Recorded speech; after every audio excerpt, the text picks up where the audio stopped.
senga ole si matanga wenga fo le ua pe ua confuse po ua pe do fe sase fo I si la fia maruti ole fono a ole tina mala matanga wenga tina mata ole sa ole senga ole matanga wenga tina matanga wenga le al malo al fono tina ile se me al malo ole fala po tonga tumaoti ele ai nal malo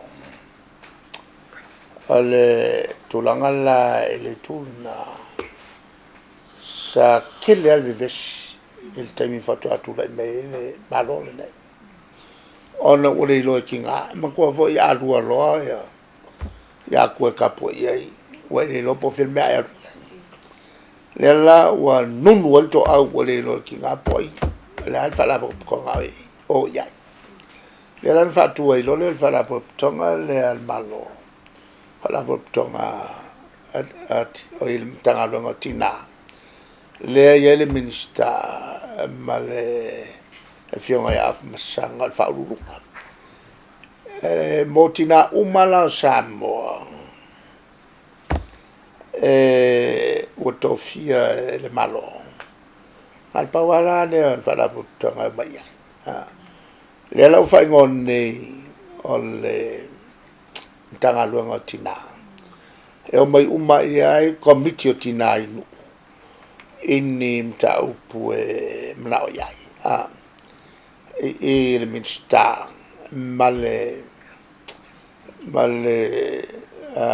tomata pule o ile lo ko fa mangyanga ai la se si fa la tonga tua o ya e ko fa mangyanga ba wa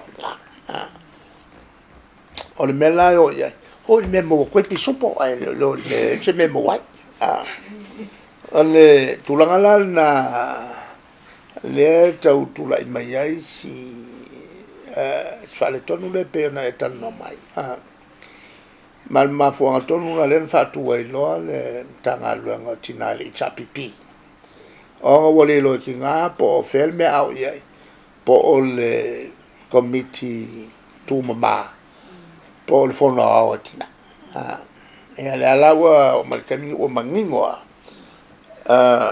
ole tanga luanga tina tau no mai committee o tina e foi la ma sui al malo po no e se la sui al malo po no fa fine e se foi sui al malo po no te malo lo e nga fala la to ma por clame fa pito e fine pe fa pito te malo la fa tuanga e la to ayen por clame al malo o ma sawa il fala po tonga o ile tanga luanga o tina mantua la il lalo tanga luanga tina le minsta ma masanga le evo il fatino me a proclamé se tina tono no e tai o fale la langa e tai o committee tu mama ya tai fo io di siamta oppure po nia se singa fo al fale mai e po a se singa fo ya manto fo o ngalato e o kwala ko fianga ma pulenga a tulanga lua po a nga fo fa tu malo lela ua manino le vai di ulea e la malesi vai e che le fa la po con ai fe o solo e le obligated e le o se chiuke la ngal po